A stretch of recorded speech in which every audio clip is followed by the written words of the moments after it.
bienvenidos a este programa que se llama El Poder de lo Inconsciente, Animal Psicoanalítico. Les doy la bienvenida, soy Georgina, por favor quédense con nosotros porque tenemos un tema súper interesante. Vamos a hablar acerca del tatuaje, los piercings y su expresión inconsciente, así es que por favor quédense con nosotros, ¿verdad, José Carlos? Va a estar muy interesante. Va a estar interesante. Ahora vamos a añadirle el asunto de las perforaciones o de los piercings, como tú dices, ¿sí? Y va a ser interesante pues el trabajar otra vez estas cuestiones del cuerpo y el psicoanálisis también, ¿qué puede decir de eso, no? Claro, que es, bueno, creemos que son temas también interesantes, ¿no? Sí, y que los invitamos a que nos hagan sus preguntas porque la vez anterior, leyendo los mensajes que nos mandaban, hubo gente que, entre comillas, dijo que se había quedado picado, ¿no? Con el tema y que tenían muchas dudas.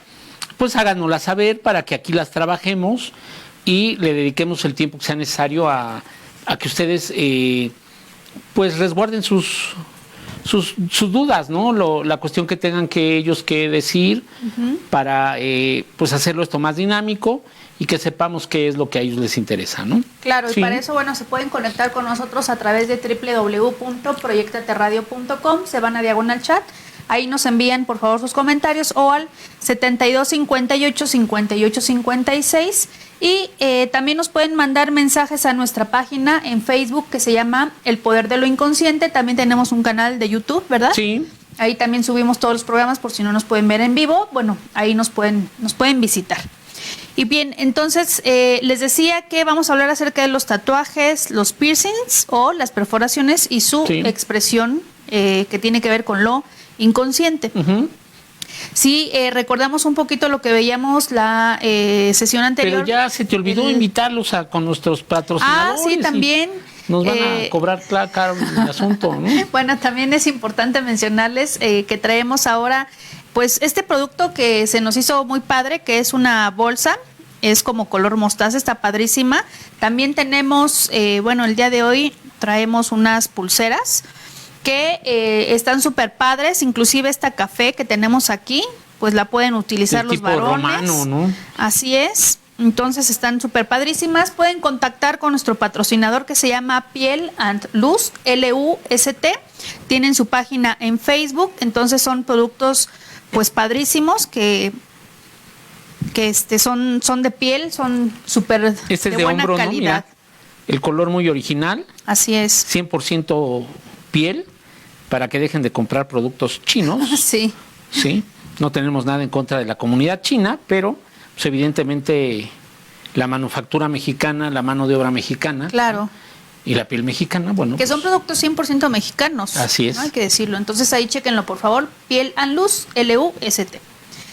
Pues bien, entonces, si te parece, ahora sí. Sí, entremos de lleno al tema.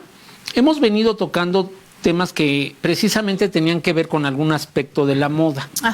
Tú estuviste por ahí con Donna G, maquillista profesional, excelente, ¿no? Sí. Para que nos hablara un poco del maquillaje. No nos alcanzó el tiempo para abordar cosas que tenían que ver a lo mejor con los efectos especiales, ¿no? No nada más con el aspecto estético. Claro. Porque ella trabaja con mucho artista. Sí, ella es maquillista también de actores, actrices. Exactamente, que entonces trabajan en el los teatro. tiene que caracterizar, ¿no? También. Exactamente. Entonces nos falta también, fíjate, por ahí abordar un poco esto de la caracterización y del maquillaje que te hace ver o más joven o más viejo, como te lo pida el personaje, ¿no? Claro. Y de ahí nos brincamos a cosas que tienen que ver con el cuerpo, que tenían que ver con el tatuaje, con el tatú, la historia de esto, la etimología de la palabra, esto del estigma, la diferencia entre lo que vendría a ser la cultura oriental y la cultura occidental, los romanos cómo de manera despectiva podían grabar ciertos símbolos o ciertos números en los presos, en los criminales, para poderlos identificar, ¿no? Esto, a diferencia de Oriente, que era algo como un estrato social, en donde tú podías traer ciertas figuras, ciertos elementos, si pertenecías a cierta clase, ¿no? Entre ellas la religiosa, o lo económico, lo funcionario, ¿no? Sí. Entonces, los emperadores, ciertas cuestiones de este tipo, eran abordados desde esta temática de los tatuajes, ¿no? En la actualidad, la cultura se ha abierto a muchas posibilidades que el psicoanálisis tiene que articular en sus diferentes formas, ¿sí? Para poderle dar una dimensión bien puntual y del buen decir en relación a lo que se ve en los cuerpos actuales. ¿Y cuál es esa finalidad? Claro. Uno de los momentos por los cuales atraviesa el psicoanálisis para poder estudiar esto es la cuestión del objeto deseo, ¿sí? De la mirada, una aportación, podemos decirlo, si no 100%, pues 99.9% de Lacan, hacia qué es la mirada dentro del psicoanálisis, qué abarca. Sí. Y de ahí podríamos establecer ese estudio del estadio del espejo, de cómo empezamos a conformarnos, a integrarnos en el plano de la realidad a través del espejo, de lo que el espejo nos refleja, es decir, del reflejo, y de lo que no alcanzamos a ver en nuestro propio cuerpo, sino lo vemos a través de un otro, ¿sí? Es decir, hay una parte que está libre de esa mirada propia, ¿sí? Y que tendremos que reconocerla a través del lazo social con un otro, ¿sí? ¿Cómo podría ser toda la parte posterior de nuestro cuerpo, verdad? Y de ahí tenemos esa proximidad, o ese prójimo, o ese semejante, ¿no? Ese similar. Y a partir de ahí, pues, establecer la importancia que la mirada tiene y la evocación del cuerpo como algo donde se goza. Y que ahí viene otra de las aportaciones más importantes de los conceptos lacanianos, que, dice Lacan, no se podrá gozar sin un cuerpo. Entonces, ¿el cuerpo qué ofrece para gozar? Desde el punto de vista no nada más de la sexualidad o de la genitalidad, sino también de todos aquellos planos del cuerpo que instrumentan hacia el deseo. Es decir, nos guían hacia una parte deseosa, hacia una parte en donde tenemos que capturar la mirada del otro para hacernos atractivos hacia ese otro, ¿sí? No desde el punto de vista nada más como pareja, sino del punto de vista pulsional y hasta instintivo en la parte animalesca, ¿sí? Prometo hablarles ahora que falleció y que lo comentábamos, el artista Toledo, Sí. Hacer un análisis de su obra desde el punto de vista de la sexualidad y desde el punto de vista de la sexualidad animal. ¿Por qué? Porque fue un pintor, sobre todo pintor, también literato, porque escribía artículos que tenían que ver con los animales y su visión de los animales. Una visión cosmogónica muy particular de Toledo hacia la parte de la sexuación en no el hombre considerar al animal, sino saber de los animales, ¿no? Y yo creo que es una parte muy importante ahora que estamos viendo en esta situación del cuerpo, tanto del tatuaje como del piercing o de la perforación.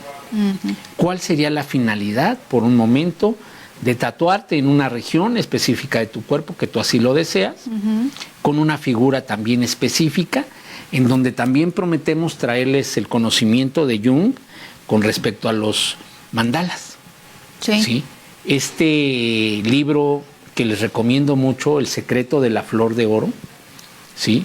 Creo que es de Editorial Paidós, si mal no recuerdo. Es un libro muy delgadito, muy pequeño, pero con un contenido enorme acerca de los arquetipos y del ánima y del ánimus desde el punto de vista de Jung, ¿no? No todo es Lacan, y eso... ¿Nos repites el nombre? Porque un saludo para mis no pudo anunciar. colegas argentinos, que por ahí tienen un grupo que se llama No Todo Lacan, muy bueno, por cierto. ¿Cuál es el nombre del Les libro? repito el nombre del libro, no te enojes, espérate, ahorita les digo el nombre. Para mí se sí llama es todo Lacan, pero El bueno. secreto de la flor de oro. El secreto de la flor de oro. ¿Sí? Jung tiene un amigo que lo mandan como diplomático a China. Ok. Y en China en el Oriente, él empieza a hacer estudios de la cultura y encuentra los famosos mandalas, que son unas figuras geométricas de contemplación. Esas figuras de contemplación provocan un estado alterado de conciencia, ¿sí? Para aquellos que practican la meditación y practican ciertos aspectos espirituales, ¿no? Y que a él le parece interesante y le manda la traducción de este libro de El secreto de la flor de oro, ¿sí? Y curiosamente, creo que, no me acuerdo si el nombre de este amigo de Jung es Wilhelm Richard o Wilhelm Reich, no me acuerdo, ¿no? Discúlpenme el olvido, pero yo prometo decirles el nombre de él. Total que le manda el libro, y en ese libro vienen esos dibujos mandálicos. Y curiosamente, Jung, sin haber conocido esa cultura y sin tener pacientes de esa cultura, empieza a ver que pacientes que él trata en el hospital de Bugorlitz, en Suiza, ¿sí? Hacen dibujos similares a estos mandalas. Dentro de su trastorno mental y de lo que estos enfermos tienen, él les aplica o les da una terapia de dibujo y ellos dibujan este tipo de cosas, y entonces Jung empieza a encontrar parecidos similares a pesar de ser culturas completamente diferentes y a mucha distancia, y eso le llama la atención. Pero los voy a dejar ahí picaditos, como dice el público. No les voy a contar más de ese libro para que lo compren. Es un libro que vale mucho la pena para los ratos en donde uno tiene que pensar las cosas y sobrepensarlas, ¿sí? Y así se llama, El secreto de la flor de oro, y además es un libro breve pero sumamente interesante, sustantivo, ¿no? Sustancioso. Entonces, para los que les atrae todo este tipo de cosas, uno lo primero que se podría cuestionar es cómo una persona que está del otro lado del mundo o lejana del mundo pudiera hacer cosas similares, ¿no? Y de ahí parte también estas imágenes. ¿Cuál es la idea de tener una imagen en el cuerpo que funcione, decíamos, como anzuelo de la mirada del otro? ¿Cuál sería la intencionalidad consciente e inconsciente de atraer la mirada del otro? Ahora, hay a quien no le basta el grabarse, el tatuarse, el inscribirse, ¿sí? Sino que lo tendría que hacer de una manera, a veces, podríamos decir, más agresiva, que pudiera ser en este caso la perforación. La perforación obviamente requiere ciertos lugares muy específicos del cuerpo, lo decíamos, en donde la piel haga un pliegue, porque de otra manera no podrías hacer eso, ¿no? Claro. Ahora, hay lugares muy íntimos del cuerpo en donde se hace pliegue, y ahí vemos que existen personas que buscan esos lugares de manera muy íntima, ¿sí? Entonces, no nada más tenemos el evento de el tatuaje, sino también tenemos el evento de la perforación. ¿Tú qué piensas acerca de la perforación? Sabemos que en ambos casos hay una parte consciente, pero también hay una parte inconsciente, que a lo mejor es la que no conocemos, porque el requerimiento de cierto dolor, de cierta inscripción, de regresar a ciertos lugares eróticos que representan algo para ese sujeto, que no lo sabemos, porque no se trata aquí de hacer un diccionario ficcionario y inventar cosas propias, ¿no? Que nosotros creamos que es la realidad y no lo es, ¿no? Porque también en su momento comprométete para que tengamos a alguien que se haya hecho tanto tatuajes o perforaciones y nos dé su experiencia propia, ¿sí? Y eso, bueno, pues los invito yo también a nuestro público, si alguien que está tatuado o perforado, usa piercings. Sí, porque perforado se oyó medio raro, ¿no? Y todas las personas estamos perforadas, déjame que te diga. Bueno, no, estamos perforados. No, tenemos una perforación. Tenemos orificios que también son psicoanalíticamente estudiados, ¿no? Sí. Pero, porque tienen que ver con el deseo. Pero aquellos que se lo han hecho de manera propia, de manera individual, pues los invitamos a que nos escriban para invitarlos al programa y platicar aquí con ellos, únicamente con la intencionalidad no de juzgar, sino de saber qué es lo que ellos han pensado antes de hacer este tipo de actos, ¿no? Y que también es algo interesante, porque yo ahorita que estamos investigando todo este tema y eso, que he ingresado a los grupos de tatuajes y piercings, he visto que Algunas personas lo toman como con mucho compromiso y tienen inclusive lugares muy específicos para eso, higiénicos. Entonces eso, bueno, también habrá que saber la persona que venga, si es que les interesa venir, pues escuchar también esa situación. Su propia versión, ¿no? Exactamente, su experiencia, ¿no? ¿Cuál ha sido su experiencia en eso? Y saber aquí en México qué lugares hay. Desde el momento en que se realiza, ¿no? Porque mira, no sé lo que tú nos traes, cada uno de los dos pues hace su propia tarea y la va evocando en relación a cómo anudar al discurso psicoanalítico esto, ¿no? Entonces, para el psicoanálisis es muy importante el cuerpo. Claro. Dejémoslo así en claro. Pero no el cuerpo biológico. No. No el extravío freudiano, sino un cuerpo diferente. No lo fisiológico. De lo cual nos habla sobre todo Lacan. Exacto. ¿Sí? Y que tiene que ver con eso que está añadido al cuerpo. ¿Sí? Pero insistimos, no al cuerpo biológico. Sí, ¿sí? No al fisiológico. Sino al cuerpo que tiene una característica de saco para Lacan. Saco en una cierta miseria, cuando uno nace, ¿no? Y tan es así esa miseria que fíjate, en Occidente, hablando de la cultura occidental, había que hacer la diferenciación entre niño y niña al nacimiento. Claro. Y eso implicaba una perforación. Desde ahí tendríamos entonces también que reubicar la lectura y ir a ver en Freud la economía del masoquismo. Qué curioso, ¿no? Al hombre se le podría circuncidar, cortar el exceso de prepucio, ¿sí? Glande, ¿sí? Glande. Pero oculto en la intimidad por higiene, ¿no? Según sobre todo la cultura de los judíos. Pero después viene el asunto de esa diferenciación en el cuerpo entre hombre y mujer. Y hablo de la economía del masoquismo desde el punto de vista femenino en la parte de la cual nos habla Freud, ¿no?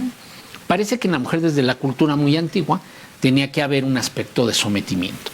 Ese sometimiento a veces era llevado al aspecto del dolor con la perforación.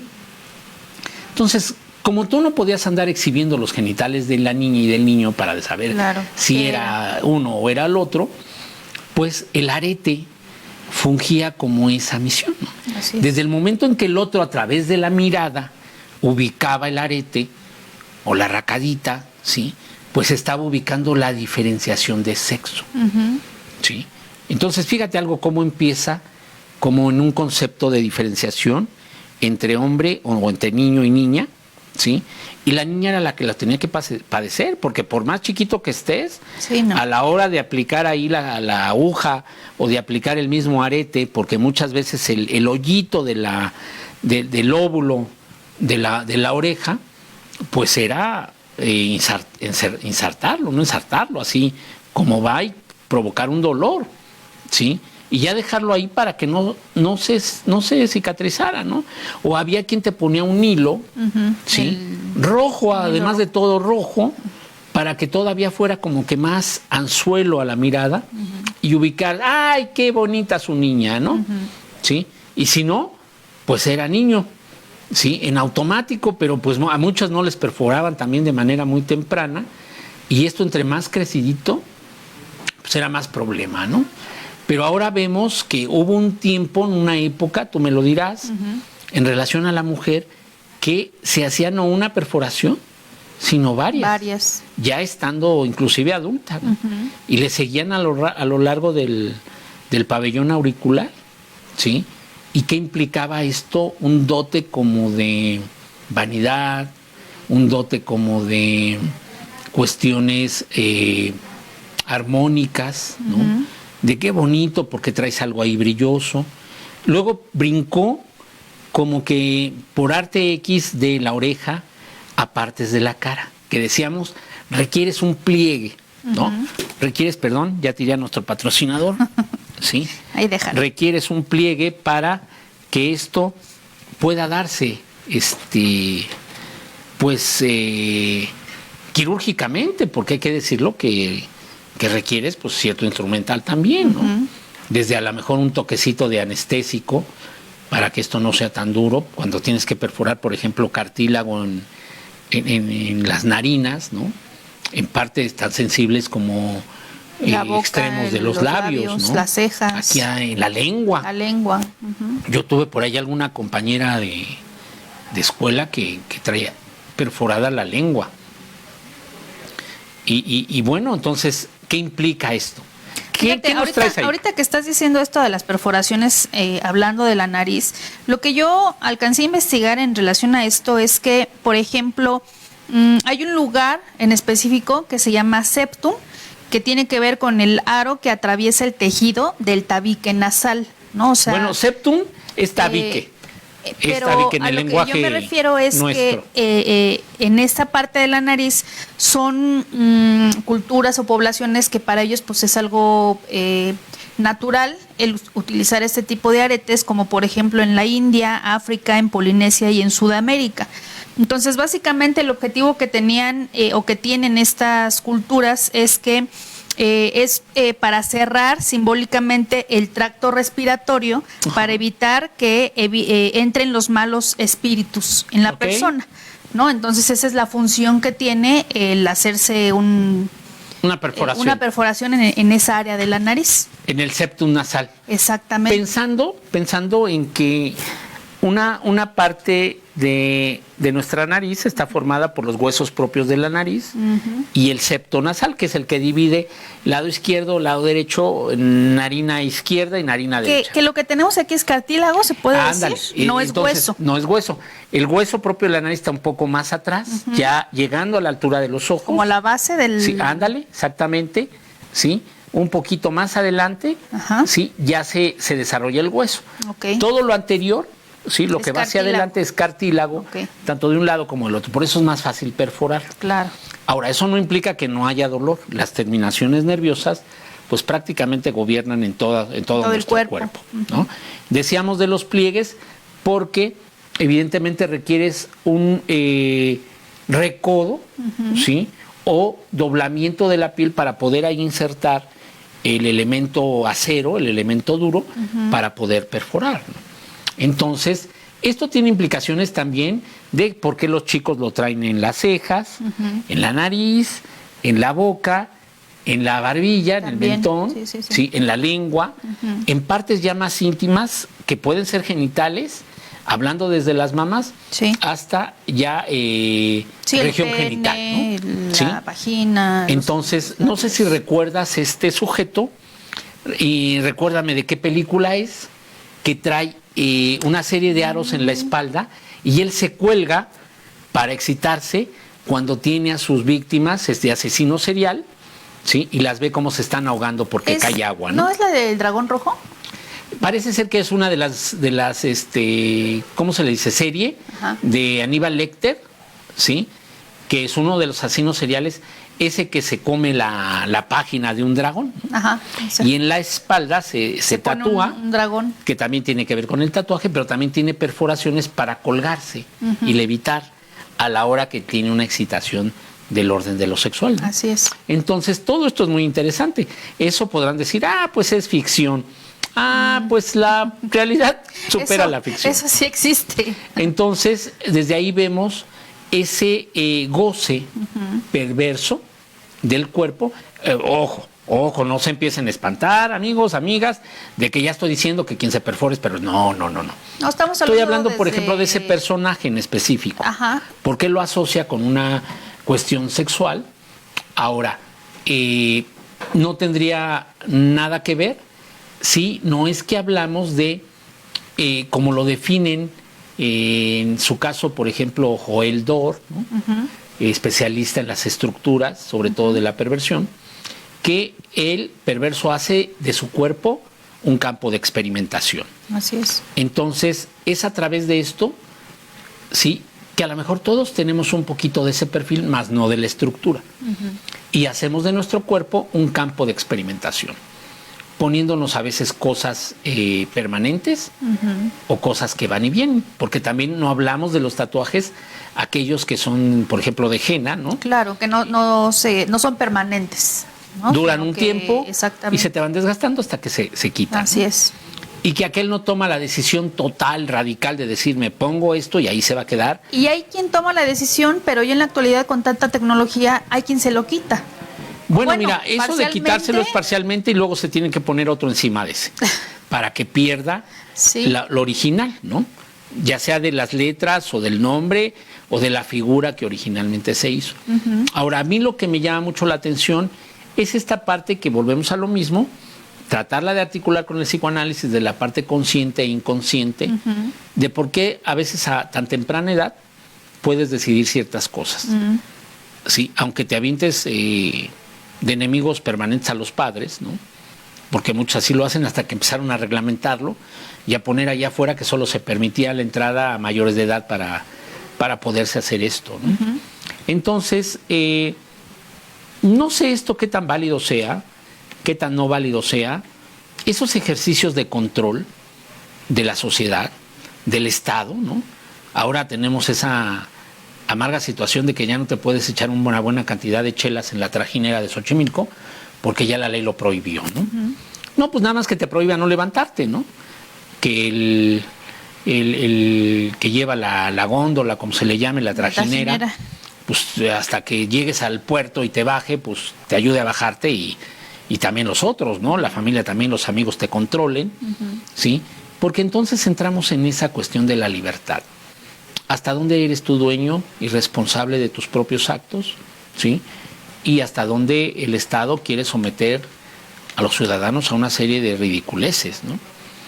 Y yo creo que una de ellas es esto, ¿no? Esta reglamentación. Yo creo que lo tendrían que reglamentar desde una parte de salud pública, de que realmente el Estado supervisara aquellos lugares, ¿sí? Aquellos estanquillos locales que se dedican a hacer este tipo de cosas, que tengan un material propio, higiénico, individual, desechable, una serie de cosas que no pongan en riesgo tu vida, ¿no? Pero la libertad debería de estar ahí a partir, ¿qué te gusta? Desde los 14, 15 años, ¿sí? Creo yo que ya es cuando una persona puede tener desde la adolescencia de más conciencia, ¿sí? Con esto, ojo también público, no estamos invitando a que ya los chamacos de secundaria, ¿verdad?, se tatúen, se perforen, porque luego también vienen las cuestiones laborales, que también eso es ridículo, ¿sí? Sí, que no te ingresan, ¿no?, a un trabajo por eso. O sea, vamos quitando esa estructura occidental de locos, de que esto es nada más de gente criminal, de gente que ha criminalizado. Que en la actualidad eso es todavía, ¿no? Es un tabú, ¿sí?, porque eso permanece. Una persona que tú automáticamente ves tatuada o que tiene piercing, dices, es un ratero, sí, delincuente, acaba de salir de la cárcel, exactamente. Sí, que también, fíjate, lo podemos trasladar a otra parte de segregación y de estigmatización, como hacían los nazis con los judíos, que a lo mejor era el tatuaje en relación al número. Exactamente. Al número que ocupaba de preso en los campos de concentración. Pero que a través de la ropa venía marcado con la estrella de David, ¿no? Esa estrella de David en la ropa ya implicaba un estigma de un ser inferior para la supremacía nazi. Entonces, desde ahí vemos todo este contexto occidental que ha sido nefasto. No le ha permitido al hombre y a la mujer ser libre en la decisión de su propio cuerpo y ejercer los anzuelos que quiera. Los motivos, sean conscientes o inconscientes, cada quien los definirá en base a una responsabilidad del acto, ¿sí? Y eso es lo que nosotros articulamos desde el psicoanálisis en esa libertad. La invitación es únicamente a llegar a ese fondo del por qué y para qué, ¿no? Y estar cierto de tu deseo para no repetir cosas dramáticas del destino, ¿no? Y que además también ahí, no sé si lo mencionamos el programa anterior, que muchas veces lo que tú no alcanzas a decir en palabras, lo que tú no pones en palabras, entonces lo vas a poner, en este caso hablando de los tatuajes o de Pero los vamos piercings. A empezar entonces al debate. Ahí te voy a dar un estate quieto y entonces, a ver, tú dime, una persona que se tatúa y que después habla en su propio análisis del tatuaje y llega a hablar sobre el tatuaje y sobre lo que lo lleva a tatuarse, entonces va a decir, ¿ya no quiero estar tatuado? No, yo no dije eso. No, yo no estoy diciendo que dijiste eso. Yo te estoy preguntando. No. Porque tú lo relacionas con que la persona, lo que se tatúa es lo que no habla. Y una vez entonces que lo habla, se ¿Se arrepiente del tatuaje? Pues no necesariamente, porque ya habría Digo, que porque ver. a veces sí me chocan ustedes los psicoanalistas, ¿no? O sea, dicen también una sarta de babosadas. Lo bueno es que de tú que si también no lo dijo. eres. Sí, pero por eso los ataco, porque pues yo también fabrico lentejas, ¿no? Entonces, pues hablo de las lentejas. Yo no entiendo esa posición de los psicoanalistas de decir que tú haces algo o te lo tatúas, lo incorporas, ¿sí? Porque no lo hablas, ¿sí? Cuando terminas hablándolo, entonces, ¿te arrepientes del tatuaje? Pues es que ahí tú lo estás generalizando. Habría que ver caso No, por caso. tú y me hablas de un saber. caso en donde un sujeto se tatúa y dices, ese no habló algo. Esa es tu teoría psicoanalítica. Y también estás generalizando, ¿sí? Porque no tenemos a Petra, a Enrique, a Juana, no. Estamos pensando en un imaginario que se fue y se hizo un tatuaje. Entonces, en tu pensamiento va, como psicoanalista, el que tú ves a alguien tatuado y dices, a ese le hace falta hablar. Pues no sé si le hace falta hablar, porque yo no lo conozco, o sea, no está en terapia como para yo desde afuera decir si le falta o no hablar. A lo que yo me refiero es que el tatuaje para esa persona quizás signifique algo que esa misma persona sepa o conozca, porque no lo ha hablado. Lo que tú estabas diciendo hace un momento es que a lo mejor si se pone un tatuaje X o Y, conscientemente te va a decir, me lo puse porque me gustó. Ese es el contenido manifiesto de primer momento que te dice la persona. No sé si él o ella, cuando vaya a análisis o a terapia o en un lugar donde se le dé el espacio para hablar específicamente de ese tatuaje o de ese piercing, yo no estoy diciendo que se arrepienta necesariamente de habérselo puesto. Porque sí sabemos que hay muchos sujetos, tanto hombres como mujeres, que después se arrepienten del acto. Y entonces, ¿qué fue lo que pasó? Pues ahí la persona tendrá que resolver o sea, no sé a qué te refieres con qué fue lo que pasó en cuanto sí, a porque habla. hay quien va y se tatúa un corazón, ¿no? Y en medio del corazón le pone el nombre en ese momento de su pareja. Ajá. ¿Sí? Y pasados los años se arrepiente. ¿Sí? Se arrepiente de traer el corazón y de traer el nombre.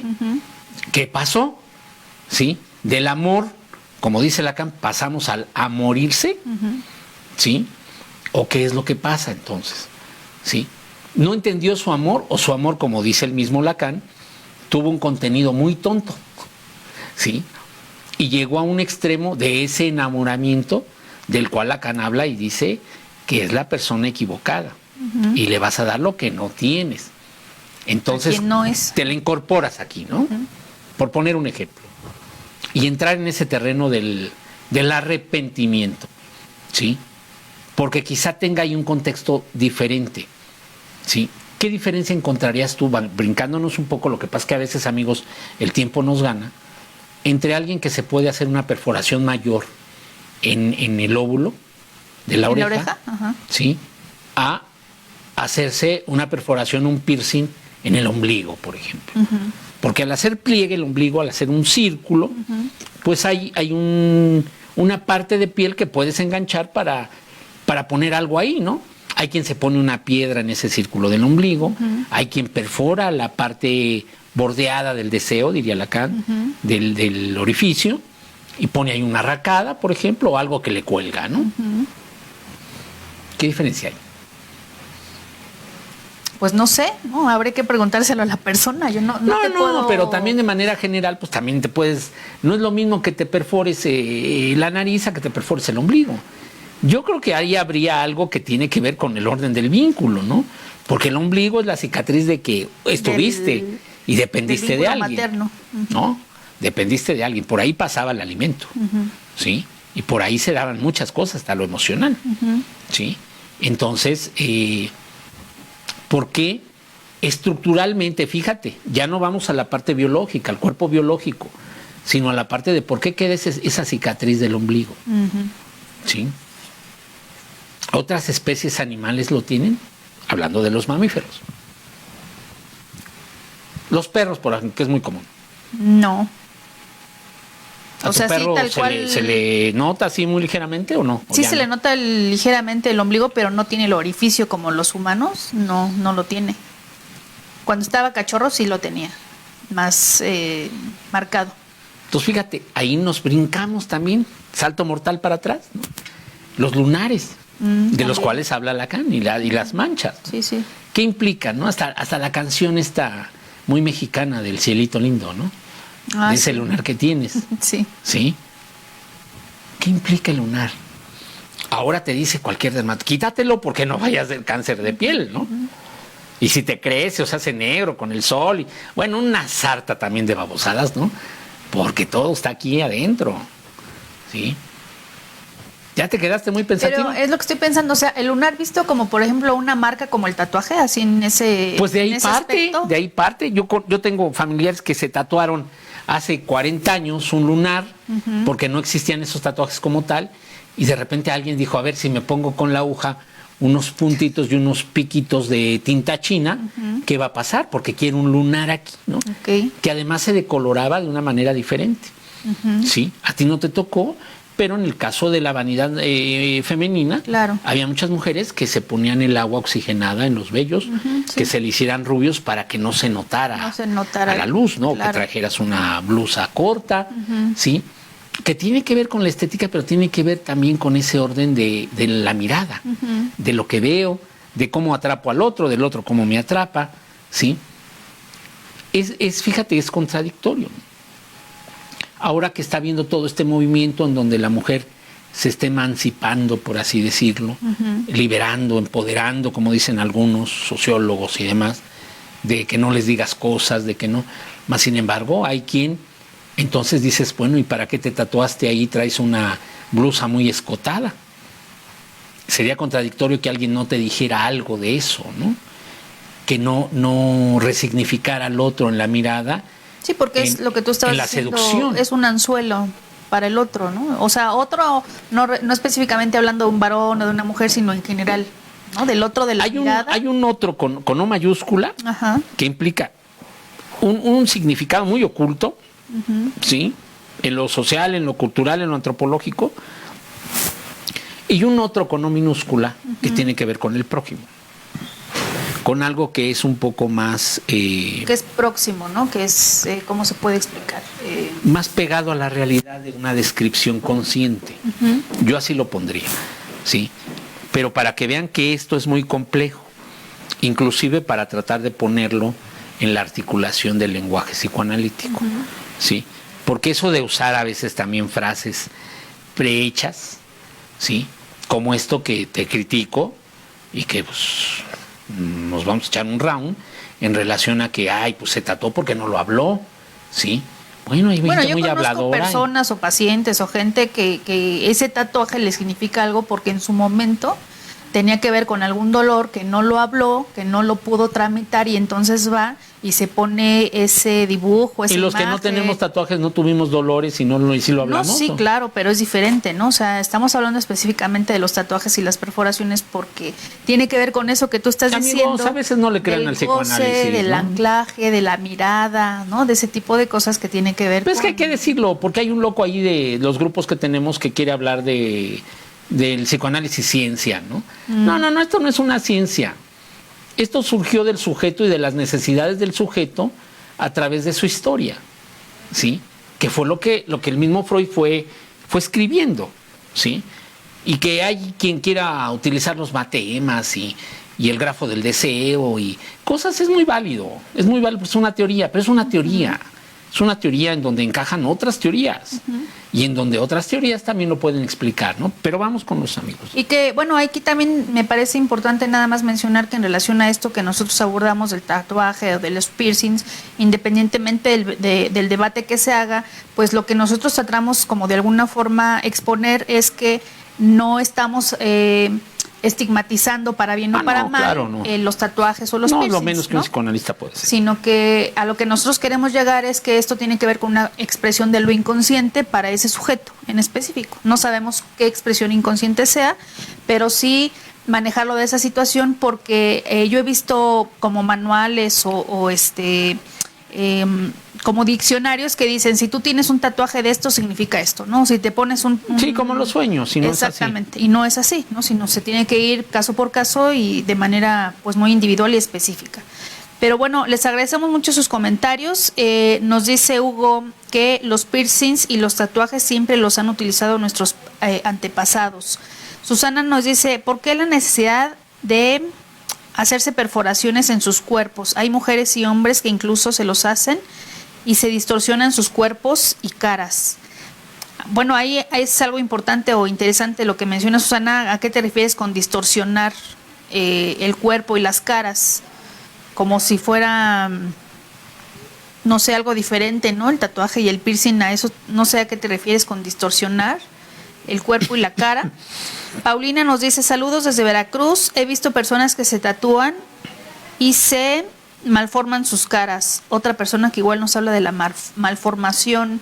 Mónica dice: pero parecen presidiarios, que ahí es algo de lo que estábamos comentando ahorita hace unos momentos, que tiene que ver con el estigma social, ¿no? Que inmediatamente lo asociamos con personas que pensamos que han cometido algún tipo de delito. Nos dice Manuel: hay gente que hasta se perfora los cachetes, sí, y se tatúan la cara. Pues sí, hay de todo, ¿no? Hay quizá perforaciones que no son ni nos imaginamos que existen. Nos dice Verónica: hola, ¿podrían invitar a Don Ají para que maquille a alguien durante el programa? Dice: sé que no es de maquillaje el programa, pero mostrar cómo hacerlo, al tipo de piel y cara. Pues igual y podríamos invitar a Don Ají para lo que tú estabas comentando, ¿no? De cómo se caracteriza, quizá ahora que viene ya la época de las Catrinas o el 16 de septiembre y ese tipo de cosas, pues como que sea algo más dramático, ¿no? Por así decirlo. Es que fíjate la relevancia que tiene todo esto sobre el cuerpo.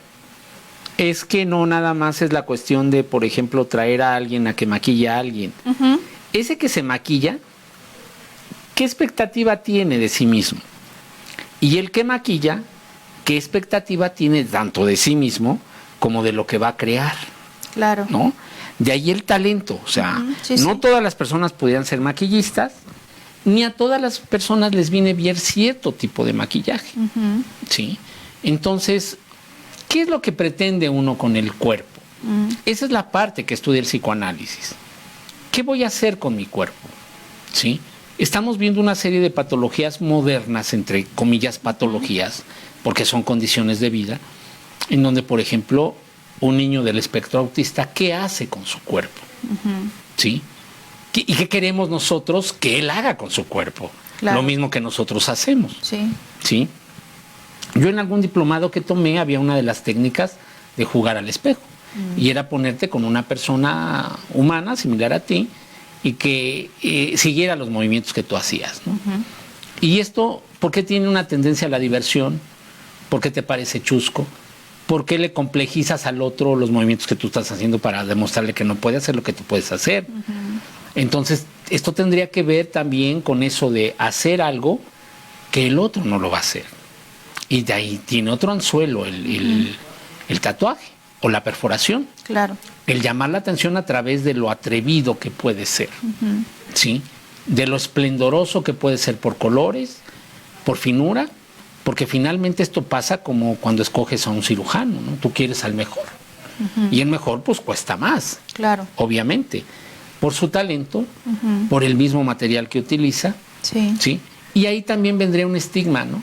De decir: ay, mira, qué tatuaje trae, pero tan feo. Uh-huh. Ese es el tatuaje clásico que se hacen los presos, sí, ¿no? Sí, sí. Bueno, pues es que en una cárcel, pues ¿qué calidad esperas? Puedes tener tú, ¿no?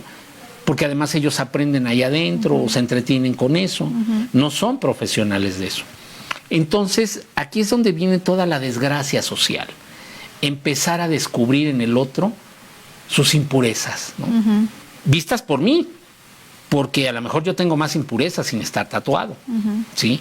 Mas, sin embargo, lo estoy criticando porque es una manera de proyectar. Claro. El decir: ah, mira, ese porque no es lo suficientemente fuerte emocionalmente, se hace una cosa de este tipo. Uh-huh. No, quizás sean personas muy fuertes en lo emocional, pero tienen derecho a su expresión corporal. Uh-huh. Y nosotros tenemos obligación de respetar al otro, uh-huh, en esa proyección del estadio del espejo. O sea, si yo no lo tengo, no es porque me falte. Esa tendría que ver la diferencia entre si no lo habló, se lo tatuó. No. Hay que investigar entonces la falta, el ser en falta, que no muchas veces tenga que ver con lo hablado o con lo expuesto, ¿sí? Porque eso de lo expuesto tendrá que ver con aquel que te lo regresa, que esa es la función de semblante, ¿sí? En el caso del analista, ¿sí? Porque si no, entonces nosotros como psicoanalistas todo lo estaríamos interrogando. No, el interrogante no es para mí, el interrogante es para el que está analizándose, para el que está generando algo a través de lo que dice y a través de lo que no dice, ¿sí?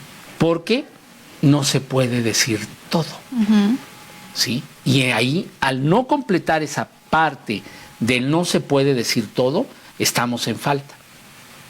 Esas faltas, ¿cómo las representa mi cuerpo? Ahorita, antes de que ya se nos está terminando el tiempo, porque ahorita me viene esta pregunta, ¿tú qué pensarías de lo que estás comentando ahorita, del libro que tú escribes en relación a los tatuajes y el piercings? ¿Eso teóricamente se podría tomar como un acting out o como un pasaje al acto? Yo creo que cuando ellos hablan, nuestro público habla, sin saber lo que habla, de deformidad, de algo malformación, disruptivo, algo que no checa con algo armónico. Yo creo que ahí tendríamos que explorarlo desde un punto de vista del exceso, del desbordamiento, ¿no? En donde ya prácticamente estás calcomaneado todo y ya no te queda pues ni un pedacito de piel más que la cara a lo mejor, ¿no? Pero a lo mejor ahí ya le entraste con las cejas, con los ¿qué son? Párpados, con la parte donde usted se pone en el rímel y estas cosas, ¿no? Sí, el que hay quien se tatúa también ahí para que ya no te estés poniendo el rímel, ya no. Los labios también. O sea, algo que también en el desbordamiento hay un exceso. Y que en ese exceso vámonos a los dichos populares, ¿no? Todo exceso pues hace daño. Ahí yo creo que tendríamos que resignificar algo que no checa con esa falta, ¿sí? Que no checa con algo más que yo quiero utilizarlo como anzuelo, ¿sí? Y que ese anzuelo a veces se puede quedar en una prenda de vestir, en un accesorio, porque también jala, ¿no? En una joya, en algo. Y que seguimos esa moda, porque, ay, mira, esto se está usando, esto es lo bonito, ¿no? Lo retro, ay, eso se usó hace 20 años, 30 años, 50 años, ¿sí? Atrae al otro. En esa atracción, ¿cuál es mi falta? ¿Sí? ¿Qué necesito del otro? Que no necesita palabras, sino necesita miradas. Y cuando me desbordo con esto porque ya pretendo ser el ridículo de cada 10 pasos que yo dé. ¿A qué me refiero con esto? A lo impertinente tanto del que lo hace como del que le sigue la corriente, ¿no? En la crítica. Lo decíamos muchas veces. Perdón. La chica que va pasando y le chiflan, si ella no voltea, los sujetos no se resignifican y no pasa nada, se frustran, ¿sí? Se frustran. Sí, porque lo que están haciendo es el anzuelo para ver qué cacho y a ver cuál es tu reacción. Entonces, eso lo sabemos los que nos dedicamos a la conducta. Si tú lo resignificas de alguna manera, volteando, mentándole la madre, haciendo algún gesto, él ya triunfó, ya gozó, porque a través de ese gesto le resignificaste la propia existencia. Claro. Si tú te controlas en la indiferencia... Como si ni estuviera. Y como si ni estuviera, pues no le das ninguna significancia. Se muere en la indiferencia, ¿no? Claro. Y entonces eso pasa también con estas personas que a través del cuerpo intentan generar un objeto completo de anzuelo. Por eso decimos no todo. Claro. ¿Sí? No todo. Entonces, eso iría en la cuestión freudiana a una vuelta a lo contrario. De algo que se puede ser atractivo a algo ridículo. ¿Sí? Porque ya ni siquiera alcanzas a discernir las formas y figuras que tiene. Porque es tal el pliego, ¿sí? De cosas, ¿no? Y que eso lo vemos mucho en los deportistas. Que utilizan, por ejemplo, los uniformes de manga corta y todo, y se ve que trae todo el brazo anterior, lateral, posterior, tatuado, y que dices, bueno, ¿qué trae ahí, no? Ya parece un, no sé, ¿cómo se llaman estos de las piezas? Un rompecabezas. Un rompecabezas que va formando y dice, primero me hice este, y luego siguió ¿no? Y luego trae ahí a Quetzalcóatl y con todos los colores y todas las... Bueno, es respetable, pero hay un desbordamiento de ese deseo. ese deseo de exhibirme, ¿no? Claro. Y de ver que, ¿sí? Oye, además la mirada se sigue anclando porque no es algo, no es una figura que tú puedas ver así de primera instancia, sino tienes que estar desdibujando qué es y adivinando qué es y qué no es, ¿no? Pero Sí. bueno. La pregunta central, creo que de nuestros programas, que seguiremos en esto, es qué es lo que estamos haciendo los humanos con el cuerpo, Sí. ¿no? Porque ese de que traigas aquí los pliegues, no, yo los pliegues los tengo aquí adentro, ¿no? Sí. O sea, lavadero te refieres. Sí, ¿no? ese lavadero que traen aquí, ¿no? Y se descubren los programas y están así. No, yo los pliegues los traigo acá adentro, ¿no? Sí, Las entonces circunvoluciones. cada quien busca sus propios pliegues, ¿no? Bueno, pues se nos acabó desafortunadamente el Sí, tiempo, hombre. como siempre se nos va muy rapidísimo, pero antes, bueno, si me permiten invitarte, Sí, José sí, Carlos, sí. a que, fíjense que vamos a tener este próximo sábado 5, que todavía falta, 5 de octubre, ahí busquen por favor en el Facebook a Estudio Donají Makeup Artist, que voy a estar con Donají Jiménez Terán. Vamos a dar un curso taller precisamente hablando del maquillarte, pues enfocado a las personas femeninas, para que No, pues, y también invita al hablemos público masculino, o sea, ¿por qué no? y en También. general, si les interesa, pues adelante, son bienvenidos, bienvenidas. No empiecen a este con sus curso. segregaciones feminazis, no. Es un curso que, pues obviamente Dona se encarga de esta parte artística del maquillaje y su servidora, bueno, de una cuestión más a profundidad Interna. de la psique y otro tipo de cosas, ¿no? Pero bueno, los invitamos. Muchas gracias, los esperamos en El Poder de lo Inconsciente, Animal Psicoanalítico. Muchas gracias. Gracias, que la pasen bien.